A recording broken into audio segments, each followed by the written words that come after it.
welcome to the Hunter-Gatherer podcast. Except there's only hunters here, no gatherers. Yeah, we are the hunters. Yeah, man. If you're picking flowers and picking grapes, be gone. Be gone with you. Give you a little backstory. I've just moved to Sydney from England, all the way from the UK. And I was thinking, I wasn't thinking I was going to meet any fellow like-minded people along the way, but by sheer luck and chance, I've met my boy Daniel. Give yourself a little introduction, Daniel. Yeah, my name is Daniel. I live in Sydney. Run a YouTube channel, Carnivore Vitality, Instagram page, and into self-improvement, fitness, lifestyle, diet, and all that stuff. And I met Jago through Insta. He reached out because actually through Jack, CEO of Testosterone, put on his story a photo of something I posted, and he saw it and he followed, and just clicked from there, I guess. Yeah, man. I knew what was up. Like he posted something about your shoulder, basically, and you've been to physios, you've done scans and shit. Yeah. Nobody can really help. Nobody can seem to help you. You can't see what the problem is.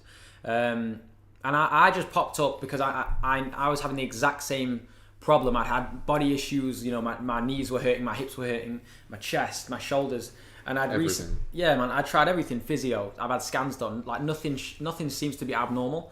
And it wasn't until I just tried the chiropractor, because I got to Sydney and I thought, shit, it's go time. I've got to get this fixed, otherwise I'm and so I tried the physio, I tried the chiro actually seemed to work, and so I thought, bang, that's what you should be looking for. And then he told me, and then literally next day I went. Seems to know what he's talking about. He seems to be legit. So if any of you guys have injuries that are more chronic, that aren't healing from physio, definitely worth looking into a chiro. It's a whole new scheme of practice that we never even considered. It's a totally different pool of knowledge. If you go to a physio or whatnot, they'll give you the exercises, they'll give you a massage or whatnot. As soon as I go to a new physio and they whip out the oil, I'm like, here we go again. And they'll say do some external rotation, do some all that stuff, internal, retract your scapula, do some, man. It's like, do you not think we're out here already doing that? Yeah, already trying everything we can. The problem was the nerves just weren't firing. That's what the problem is, and that's what causes the pain. Nothing's torn. Yeah. Nothing's actually damaged. Pain all comes from your brain. So. Yeah. It's all just nerve pain. I've got a few questions to ask you, obviously, because it's nice to have an England comparison to an Australian, and there's so many different topics to speak about. Obviously you've got the dating scene, you've got girls that are Australian versus girls from back home. You've obviously got the lifestyle as well. I don't know if you've ever been to England. Yes, I've been to London, Manchester, London, and I went to the Chelsea Stadium. Oh yeah. I went to a few places in there. It's pretty nice, to be honest. I mean, it wasn't as chaotic as it was now. I remember it was there was a few terrorist attacks, and they had to put these they had to put these blockages in the bridge because they would stop cars from driving through all the people. Oh yeah, just like a standard day in England. You know what I mean? But it was nice. Yeah, so I've been to England. Yes. Cool, man. That's cool. I didn't know that. So you've been to Manchester, right? So that's near where I'm from. Sheffield is just on the other side. Yeah. What were the main things that you noticed differently? I was pretty young. A lot more people liked football or soccer if you're from Australia. Football. Which I enjoyed because I'm a football fanatic. It was colder. Did it seem less grim than Australia? Or more grim, sorry, people don't get enough sunlight. A little bit. We're in the main city place, so there was a lot of just buses around. There was a lot more tourists and stuff. We went through a pretty peak period, but I don't know, it wasn't too different to Sydney, besides the weather. I don't know, I was young, I wasn't that perspicacious, I wasn't able to perceive my environment very well. I was just there to, eat nice food, watch the soccer. I didn't really care. Yeah, just chilling. Yeah. What's your experience on? So, I mean, the couple of the things that I've noticed, I've had this when I go to different places, different countries, but I go somewhere for instance, when I've been to Sweden, or it might be, Sydney, for example, or Greece, where the girls just seem to be a lot more attractive. Do you know what I mean? I think people have a better quality of life here, and that just immediately makes them more attractive. Their skin is glowing more. They've got more vitamin D. They've got more vitality. But I don't know what it is. I thought the girls in England were good looking, and then I go to Australia. They're pretty good here. They're decent. I always thought the girls in Eastern Europe were so much better, but I don't know. I've never been there. Have you ever been to Eastern Europe? Eastern Europe? I've been to Romania Germany and those sort of. No, never. Australia has a mix of it's pretty multicultural. A lot of Asians, a lot of Indians, a lot of Greeks, Italians, Lebanese. It's got pretty much everything. Not many Brits though. One of the things that I was interested in, the dating game back in England is just so messed up now. It's so screwed. And I watched the First Man video, if you guys watched First Man, and he made a video that touched on the point 100%, and it was called "Modern Dating is Draining Me." The whole game over in England is just so backwards. Like, it's kind of like a competition for who can care the least about the next person.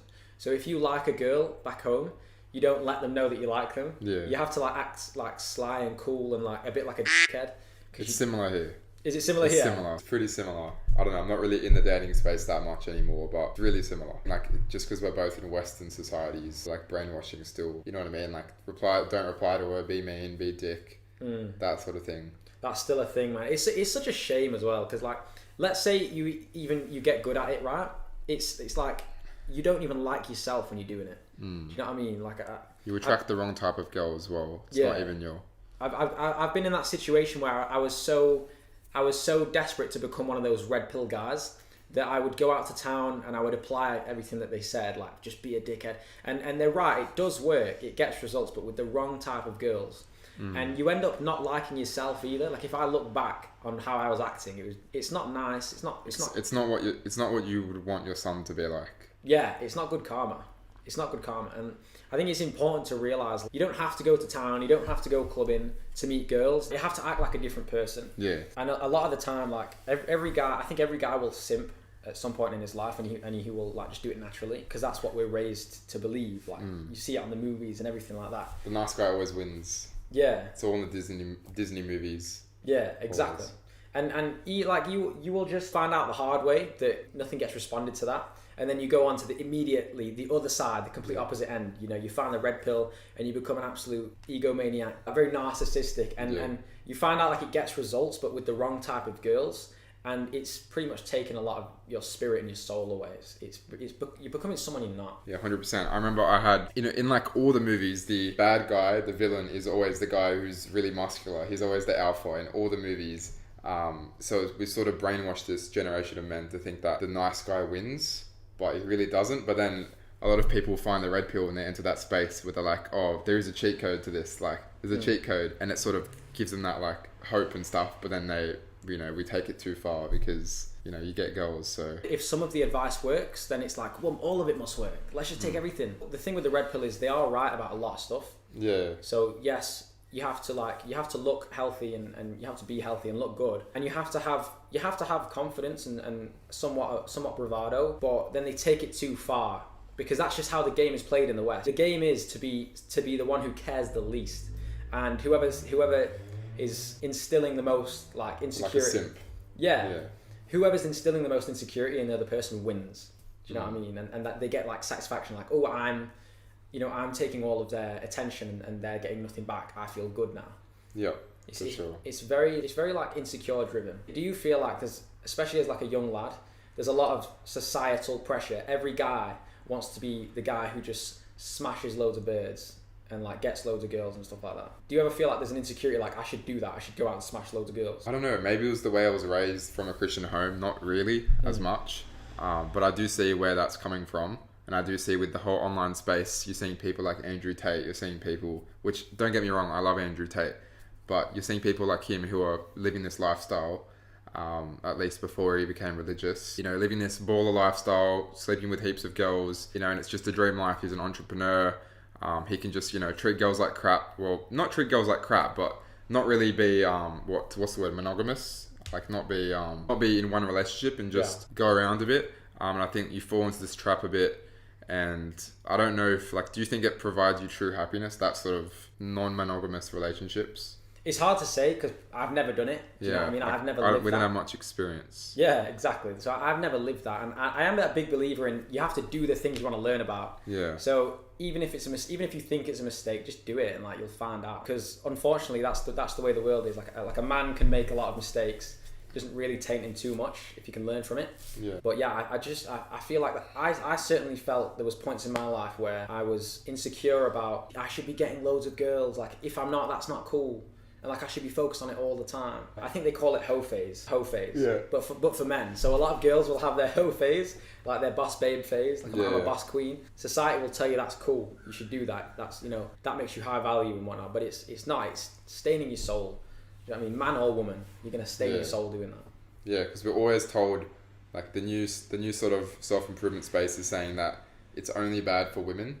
Like women have to be virgin if they have high body counts, bad, but it's almost, I feel like it can be pretty bad for men because it will like ruin your soul to some degree in your spirit. Because when you have sex, you like connect. It's like an energy exchange, and if you're just giving out your energy to random people, it can be hard to, I guess, recover from that. Oh, 100%. Yeah, 100%. Like it's still bad for men. Do you know what I mean? I don't get why. I don't get why they should go out and smash as many birds as possible, because if you're living by the rule of no fat, right, or like semen retention, whatever, you know that that's a good thing. If you're just smashing loads of girls, you bet that's glorified. It's quite glorified fapping. Do you know what I mean? Yeah. So it's going to have the same effect on you. And that's true. I don't know about you, but I've seen that time and time again where there'll be like guys who I grew up with who used to get a lot of girls, and they would brag about it, and I'd be like I'm so jealous, and then I'll see them 2 years later, and they've put on a lot of body fat, they've got a big beer belly, they're not looking good at all, they're playing video games. The roles have reversed. Yeah, the roles have reversed, literally. I think that's like the male advantage. Do you know like what Chris Stoney, yeah. Have you read that book? I've read like most of it. Okay. He talks about how like, you know, a lot of things like the straight 7 system and all those things, how a man's value peaks as he gets older, because his worth is more defined by not just his looks, whereas a girl, it's a harsh truth. Obviously they still need to have a good personality and stuff, but a girl's value is majority, like mainly valued off her looks. Like it's just a black pill truth, I guess. And it's a good thing we're not a girl, to be honest, because if you're born with bad looks, it's very hard to be a girl. But then again, they still do get a lot of attention. Like any girl, even if she's really ugly, I feel like she'll still get a decent amount of attention. Yeah. Like, I don't know about you. I never got into the whole sliding into DMs things. I very rarely would I slide into a girl's DMs. I've probably spoken to a girl in her DMs probably like 3 times in my life. Because I never saw like the ROI, the return on investment. If I hadn't have already met her in real life, I wouldn't text her. So I'm talking about like cold DMs, right? So if I met a girl in real life, then I would text them that way. Have you ever done like a cold DM? Yeah, like if I was bored, like I would do that quite a bit. It's not really, you don't really get to know the person over text. It would literally just be if I was bored or something, and maybe years ago, I don't really do that anymore, but yeah, I used to do that a bit. I think the problem with texters as well, it's not the real you. You can say anything. You can fabricate it. Yeah, and anything you say can even be misconstrued. Like the way you say it is so important. It's like 80% is just how it sounds. And even the issue with social media, it stems way more than just text, because with social media, you can create this fake persona, this fake reputation online. You know, you can have a certain amount of followers, a certain profile, and half the times the person is nowhere near similar to how they are on social media. For example, if when I'm about to go meet someone, if I see on social media they've got maybe 5,000 followers, they've got all these posts, you know, a lot of comments, and they're clouded, then I'm going to feel insecure before I see them. I'm going to feel crap. Like, maybe they're better than me, but half the time, if you just don't use social media, or if social media wasn't a thing, it'd just be like another person in nature, or, you know, you just define them off how they actually are in real life, not this fake presence. Yeah, 100%. Like if somebody's defined by their followers, it'd be so funny. Like someone's got like a massive following and they're quite like egotistical, and you just walk up to them and like who the f*** is this guy? Just like a person. Yeah, man. One of the other things as well that was quite interesting speaking to Daniel about is because obviously we both got ADHD, right? Now we're both on the carnivore diet. I've only been on it for 7 days, but you've had a long break. For like 6-7 months, yeah. Yeah. So what's your experience like before and after? Yeah, so ADHD is a very, very dangerous, I guess, it's not a disease, but it's a very dangerous personality type to have, because it can either run you into a lot of trouble or it can propel you onto major success. And a lot of people fall into the trap of thinking that ADHD is a bad thing. And you may be thinking, how can you say it's not a bad thing? It's so bad, I procrastinate all the time. But I really think you have to change your mindset. I really think that a lot of these things, like bad diets, can really, really, really add fire to the flame for your ADHD. Like when I was eating a lot of carbs, I was always emotional, I was always tired, I was always lazy, not motivated. But now being on a carnivore diet, it's like, it gets rid of a lot of the negatives of the ADHD, such as maybe like low focus, inconsistent focus, maybe poor sleep. And it really just increases a lot of the positives, such as hyperfocus, such as being in a flow state, talking to people, it really just helps you be more calm. Yeah, so I think the carnivore diet is the number one solution for ADHD. Either that or meditation, those two hand in hand. That's not involving something that you have to take that alters your brain, such as medication, because I think that stuff is bullcrap. I've been on it, and it may work in the short term, but it is not a long-term solution. So if someone had ADHD, the two things that would have saved my life 2 years ago, and I would die for someone to tell me, is meditation and the carnivore diet for ADHD. How have you been feeling on carnivore with ADHD? I'll be honest with you. I think I do feel a big improvement. Like I'm slowed down a lot more. So you can definitely relate. You can be so fast at times. Like you think fast, you speak fast, and I would speak so fast. I would like jump over my words. I would even forget what I was saying. But now I can kind of just slow down a little bit. I've got more energy, more focus, more clarity in my head. And there's no like energy spikes with the carbs that I'm, if I was eating carbs, it'd be energy spikes, and I would have like I don't know, 5 minutes of pure absolute focus, and then followed by like 50 minutes of crashing from the carbs that you eat. And also with ADHD, we tend to get a little bit more emotional dysregulation, so we can't really process our emotions well. And I find by cutting out the carbs, you don't feel as addicted to things. You don't feel as addicted to binge eating, which is a big problem for people who have who have ADHD, or just like personality disorders. Binge eating seems to go. Addictive tendencies, maybe playing video games and stuff, seems to go because you don't get that terrible feeling after eating carbs. It's just that stable energy really helps on a carnivore or keto diet. And productivity as well. Like I was saying this earlier. Like it can either be the greatest blessing or the greatest curse, depending on how you use it and how you treat it.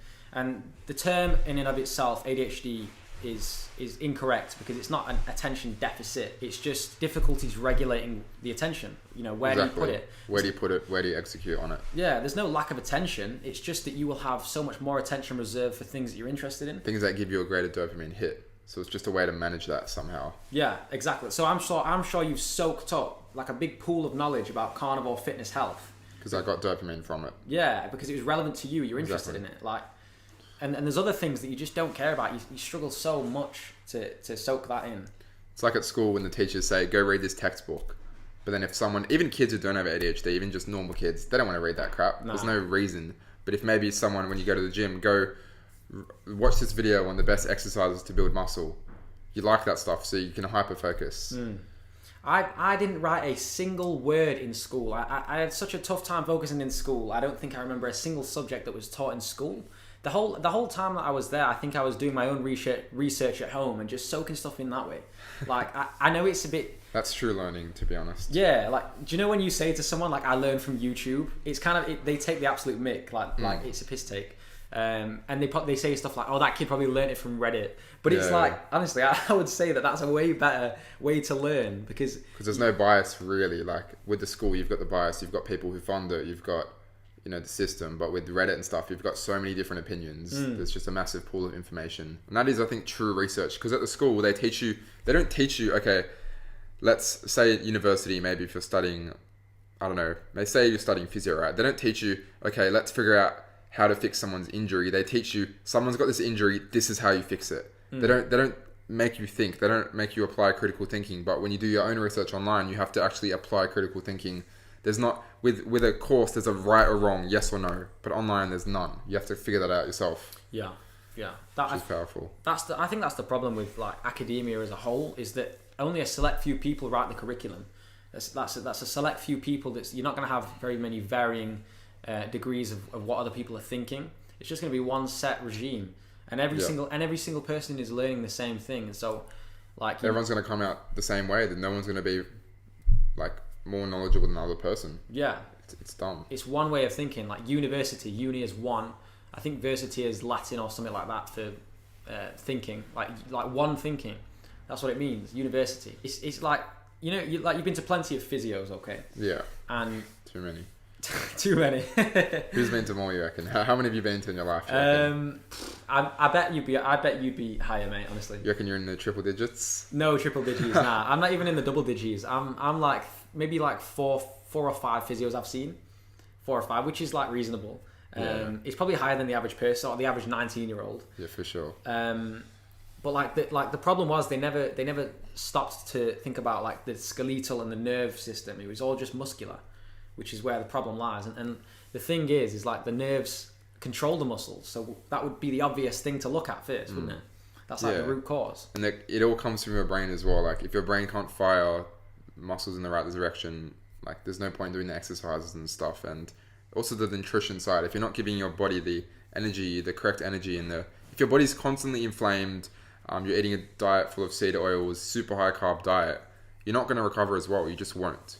Like your diet, your body's just going to be in chronic systemic inflammation, and you won't be able to get the nutrients that it needs to heal that you would be finding in animal products. Yeah, there's a lot of waste that comes along with that. Like to be able to digest carbs, that you've got byproducts of waste that accumulate in the cells. Yeah, exactly. I kind of feel like physios and chiros should just team up because they seem to hate each other. I think it's maybe because like chiros do help more than physios. I won't lie. You think? I think and more complex cases for sure. Yeah, 100%. Yeah, physios probably can help well for like the typical you roll your ankle on the weekend, but a physio will help some guy who just doesn't know the exercises to do. He doesn't know which muscle's hurting. Like they will tell you that. But a chiro will go to the root cause. It's almost as if they should just team up and become like a physio / chiropractor. They can fix every single problem. That's a good idea. Maybe we should start that, bro. Yeah. Start a business, real, physio chiro. Yeah. Shame I dropped my course. You could have started chiro, bro. Well, tell me a little bit more about that. So you were signed up for uni. Did you do like 1 year or 2 years? Yeah, so I signed up for uni last year. I was too depressed to go. I hated my life. I was in the worst period of my life, literally in hell. So I deferred it to this year. It was my dream to go. And, I'm loving life. I moved out. Everything's going well. I went to uni and it just wasn't for me. It was just such a system. Like even just having to go on the website, it's like, oh, do these vaccination procedures. It's like going back to school again, like asking the teacher to go to the toilet, like just the whole system, it just controlled, and everyone there was just like happy with contentness. I just did not fit in. I just hated everything. Like there were some people that were nice that I clicked with, but I just wanted something different. I didn't want to go down the same path as everyone else. I wanted to take a risk. And I think it's, a necessary risk because I don't want my future wife to work a job. I want her to have the option to stay at home. And if I'm a physio, that's just not going to happen, and it just won't. And they all say you can start your own business, but when you're 30, you can start your own business now if you want. You don't need to do the 10 years of waste. I think in my personal view, I want to earn a bit more money so that my family can have the independence when I'm older. And and it's kind of just like the way that they teach the course. It's work, but it's a different type of work. It's kind of like you just eat off the spoon what they give you. It's not find out your own way. It's just digest what we give you and then copy it back and send it back to us. Yeah. It's a bit ridiculous. Like no one would ever question the lecturers. They'd even tell you stuff that like vegetables are good for you and stuff. Like they're saying like even stuff like that. Like we're talking about nutrition a bit. Have you seen the I think it's the pyramid of the pyramid of learning, and it goes through all the best methods and ways of learning. At the top you've got like doing it yourself, and then it goes down, it's like watching other people do it, theorizing about doing it, and then right at the bottom you've got the lowest form of learning, like you remember like 5% of this, and it's things like writing things down in theory, listening to someone speak about it who hasn't done it. It's literally just explaining school. It's like the worst way of learning. Bro, half the physio, like all the physios there, like to be honest, I had more muscle than every single physio teacher there, and I'm someone who's been going to the gym for a month. Like it's kind of pathetic. I know, like if you're a master, if you're trying to teach people about how to be a master of the muscles and heal from injuries, you surely got to have some level of physical health. They were literally eating junk food, the lecturers, for like lunch and stuff. And it doesn't mean that we have to do that as well if you were to go, but I just don't really like the whole system. I think there's better ways to help people. You can help people online through YouTube, through doing stuff like this, through gaining knowledge, through books, through experience, through putting yourself through hell, through doing that sort of stuff, what we've been doing. And I think that is, you can help more people. You're not just limited to your practice just in Sydney or in Sheffield or whatever you are. You can reach everyone, and you can provide value that's actually free as well. Yeah. You don't have to waste a lot of money on. I mean, that's one thing that's growing massively now is e-learning. There's so many e-learning platforms that are being built by, I don't know, Iman Gadzi, how to build an agency. You've got The Real World by Andrew Tate. They're teaching things that people want to know about. Exactly. People want to know how to make money. People want to know how to, build an agency that's going to work for them. What other they've got like Carnivore group chats. They want to learn about things that they're interested in. I don't think there's many courses. I'll give you an example. So I when I was in school and I was in college, they had A levels that you had to pick, and I was really interested in business and psychology. Those are two subjects that fascinate me. Okay. Yep. And when I joined, it was totally not what I was expecting. We sat down for the psychology class. The teacher showed us an experiment about a dog who salivates, and then you have to write 4 pages about it. What? Wait, was this psychology? Yeah. Was that the Bell and Pad, that dog? I think so, yeah. They gave it... Yeah, I did that too. We did like psychology of allied health. Yeah, what was it? So they like showing There was like food a condition response and like all these responses and stuff. And you had to like condition the dog to trigger a response to like the second stimulus. I don't know, it was weird. Yeah, like that is kind of interesting in and of itself, but like the fact that we had to just watch a video of it once and then have to write 4 pages. Exactly. Like, who's going to even read what I'm writing? I didn't touch pen to paper many times when I was at school. Like, I simply couldn't. Like, I couldn't focus. And at the time, I was devastated because I thought, well, shit, like, I'm not going to make it in life if I can't put pen to paper now. Like, I'm pretty much done. Like, I felt like I failed at life straight away. For sure. But it's turned out the complete other way. And then that ties kids into taking medication because they think that their studies and everything they do is the end, or like it's the be end of all. Like, they think that if they can't focus and study in school, that's why they profit a lot of money off medications, because they push this mainstream propaganda that you need to get a good mark in your GCSEs or ATAR in Australia to get a good degree, because that's the only way. No one's going to listen to you if you don't have a degree. You need to get a degree. That's how you get rich. And then they make money because they sell you medications that help you focus to get a degree. Yeah, and like straight off the bat, if you can't put pen to paper because you just can't focus, you feel like a bad learner. But the truth is, you're probably one of the best learners out there. If you ever listen to someone, like, do you get a lot of people thinking that you're stupid, like because you can't focus? So it's I used to, yeah. Yeah. So I've had that quite a bit. So if you ever get caught daydreaming or you're not listening or you just simply can't focus, people are obviously automatically going to assume that you're stupid, which is fair enough. Like it comes across that way. I told you this earlier on the other video. So yeah. When I was working in a call center. There's a group of us in a team, and there would be a boy and a girl who were dropout students. They were trying to pay rent, so they worked at this call center trying to pay the bills, and they're obviously going out with each other, boyfriend, girlfriend, and so they would catch me daydreaming and losing focus during the team briefs, like telling me how to dial the phone harder. Like, it's a call center, it's not that deep. And basically they would just make jokes about me being clueless, me being stupid, and this one girl just came up to me one day. I think she was about to start a sentence, make a joke or something, and she went, because you're really stupid. And I'm just sat there like, what? Like, that's f***ing rude, man. Like, it's not that I'm stupid. It's just that this work doesn't interest me enough for me to be able to like express, what I know, and if I'm passionate about it. If you're passionate about something, you can just like power through and just explode with all the knowledge that you've absorbed. Yeah. And like, we're passionate about this, so right now we're in like a flow state. We can speak well, we can talk about things that we're interested in, and I guess the main goal is to find a way to monetize this, to find a way to make this your full-time thing. Or 100%. Like we're like, what, 19? We're trying to figure out life, trying to figure out how to escape, and like just find the different route that nobody teaches you how to get to. Like, find the different route. And everyone's like, oh, shut up. Like, people always say to me, there's no Matrix. What are you on about? You're just one of those Andrew Tate fanboys. But those are the people that are going to be living the depressed lives in the 9-to-5s that are, not all 9-to-5s are wrong, or bad, but like, just, you know what I mean? The typical person who just hates their life, comes home to his, wife who doesn't really love him, and, just goes and eats junk food. And they're the people, because they're trying to reassure their belief that they're right. They're trying to say, no, there's no Matrix. You're wrong about that, because it makes them feel better. Yeah. Because they're stuck in their own ways.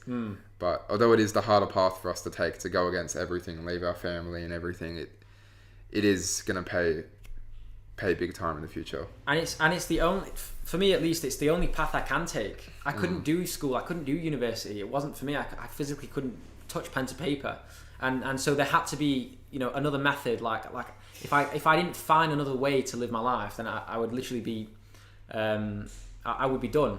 I would have failed before I even started. Yeah. But it turns out the path that we have to take is much better than the path that we couldn't take. You know what I mean? The school system way.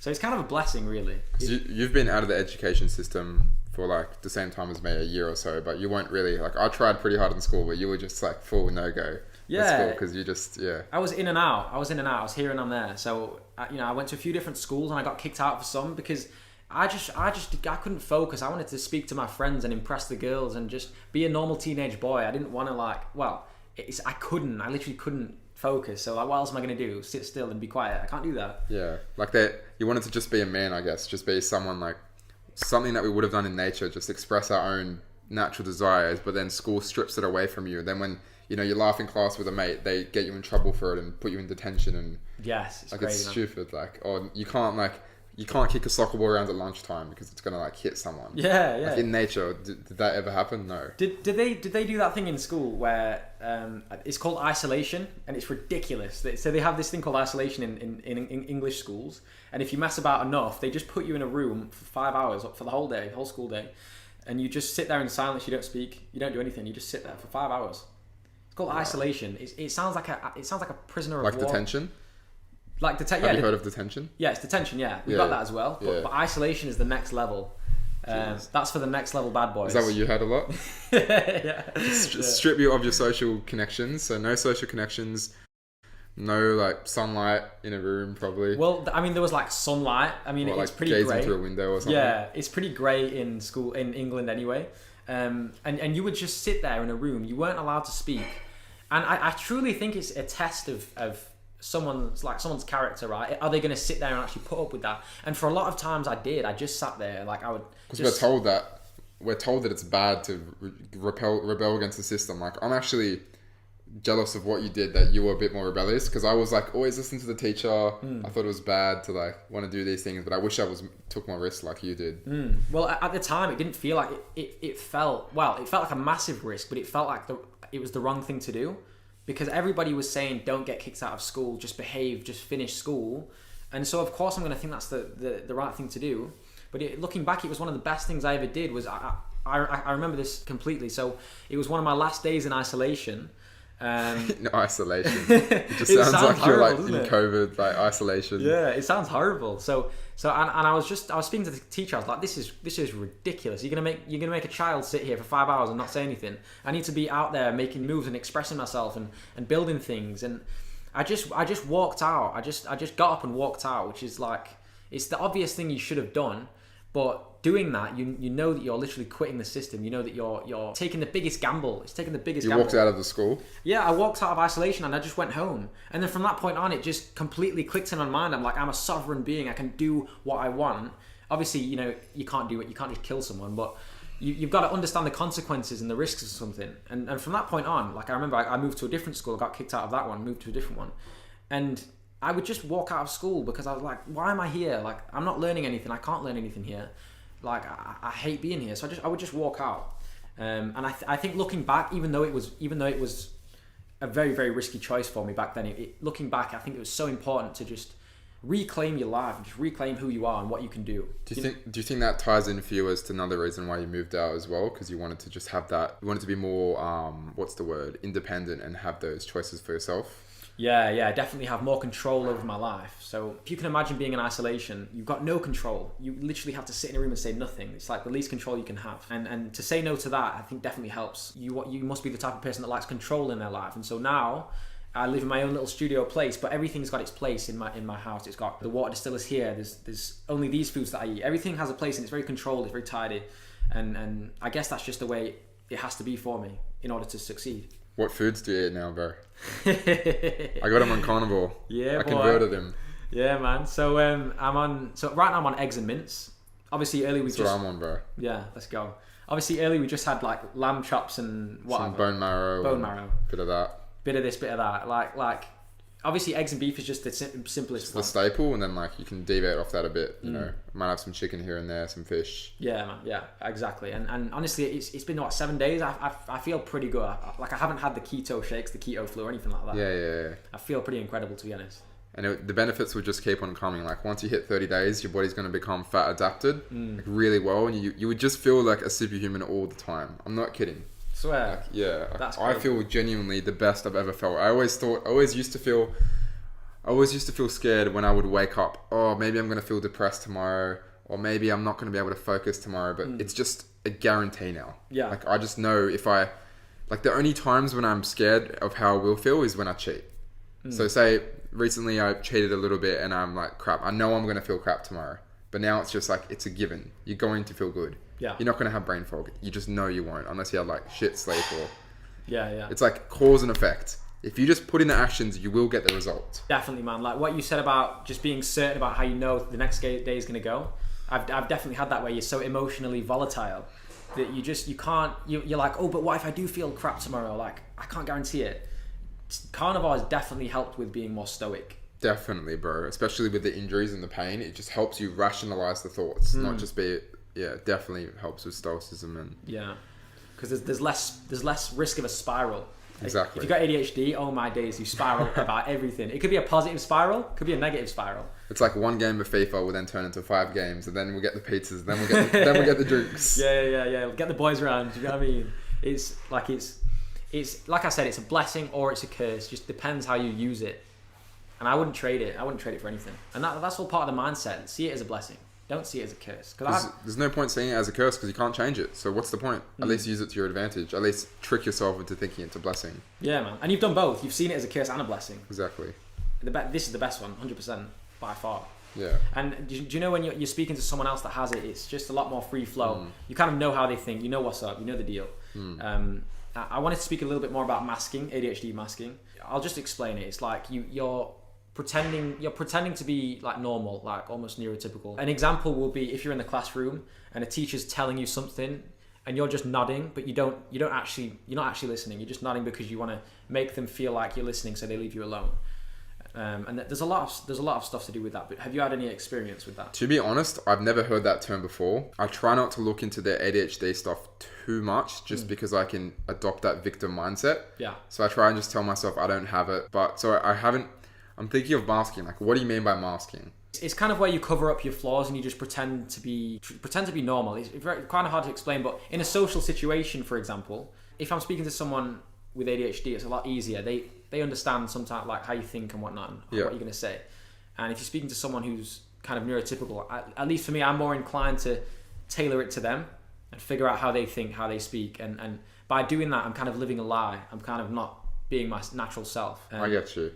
Like, you try and okay. Do you do that? Yeah, well, if I'm speaking to someone if I'm meeting a random person, I will not really express my full self because I'm maybe a bit scared that I'll speak too much or, I won't listen enough. That's it. Now, I think is a good thing because, well, I guess it depends what your motives are. If you're trying to win a friend, then obviously we know that if you speak a lot, you're going to have a harder time winning a friend than just letting them speak. Yeah. No, absolutely. You're absolutely right. Like it's the right thing to do to tailor to someone else's experience. It's nice for them as well. Yeah, you're doing them a favor. And that's sales and marketing. Like you have to do them a favor, make it pleasant for them. But there are the odd few times where it's like, man, I wish I could just relax. Yeah. I wish I could just be myself. Truly. You wish you could just Yeah, man. That's it. And like if you chill with someone who else has got ADHD, you can just let it flow. You don't have to worry about saying the wrong thing or acting a certain way because they already know what's up. Yeah, I've had that once with a friend who had ADHD and we were just constantly butting in on each other. It was kind of bad, because we were just full letting it go. And none of us were even trying to listen. We were just full butting in. It was so bad. Yeah. But I think it's a skill you learn. Like your brain has neuroplasticity, which means certain behaviors that you do, your brain will get used to it and it will strengthen that pathway. I'm not a neuroscientist, obviously, but I understand that that if you do certain habits and stuff, you can strengthen that pathway. So if you're practicing or listening right now as I'm speaking, then the next time you'll be maybe 0.5% better at listening, and you can strengthen that pathway, I think. Yeah, level up that skill. Exactly. Yeah. That's definitely a good way of putting it. Like, it is going to take work. At the end of the day, it is going to take work, and that's the only way you can move it from a curse to a blessing. Is just put in the work a little bit. You can't change it, so there's no point complaining. Just work with what cards you've been dealt and make the best of it. Absolutely. You just have to. I am going to put some more content out there just about ADHD in general. I think it's a subject that's not touched on right. I think because a lot of the channels out there, they do. I think they do it kind of wrong because, like you said, it's like, oh, you've got ADHD, so it's okay. Yeah, it's like a bad cult. It's like a brainwashing. It's like, oh, that moment, like I always see Instagram reels, I don't follow them anymore. It's like that moment when you've got ADHD and you forget to do this. Like you're brainwashing yourself. You're giving yourself an excuse. Yeah. Like I've heard Andrew Tate say this. He doesn't believe in depression or believe in these things that don't give him power. Like I don't believe in ADHD because then when my room's dirty, I'm gonna be like, oh, because I've got ADHD. So my room's dirty. Oh, it's just my ADHD. But no, take accountability. Yeah, me and my friend have changed that word. So my friend back home, he's got it as well. We've changed the term ADHD to a positive term. So we'll say, like, it might not, someone from the outside might not understand. So if we say, oh yeah, he's proper ADHD, to us we're saying that's it, man. Like he's engaging and fun to talk to, and he like knows a lot about stuff. But from someone else might hear that and say, oh, he's got ADHD. Oh, what? He's got a disease. He can't focus. He's lazy. You know what I mean? So, I mean, like I said, the term itself is incorrect. Attention deficit. It's not a deficit. It's just a misplace of attention. Or I think the correct term would obviously be, I think, hunter. Like, even though it sounds proper, like cringe.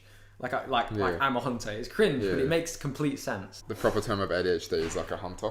Well, I mean, that's the best way I can put it. We're just seeking. We're like always seeking. Yes, something. Yeah. It's like always seeking, never stimulated enough, which is like kind of an advantage. Because if you're never stimulated, you can't just sit down and chill and waste time. Yeah, like I can't watch. I don't know about you, but like, can you watch movies? I can't watch movies. I can watch YouTube, but like say in the cinema, sitting there and watching some movie for like 3 hours. I don't know about you, but I just can't. I mean, video games are fun, but I can probably like churn out a good movie here and there, but it might be different on Carnivore. It might be different because you've got like constant flow of energy now. If I have to be doing it, if I have to be playing the video game, there's no complacency. There's no moderation. Moderation doesn't really exist in our realm. It's like 0 to 100. Exactly. Like are you the same as me? Like all or nothing. All or nothing. You're either like full strict with something. You either do something fully, or you just don't touch it at all. Yeah, 100%. It's a dangerous mindset.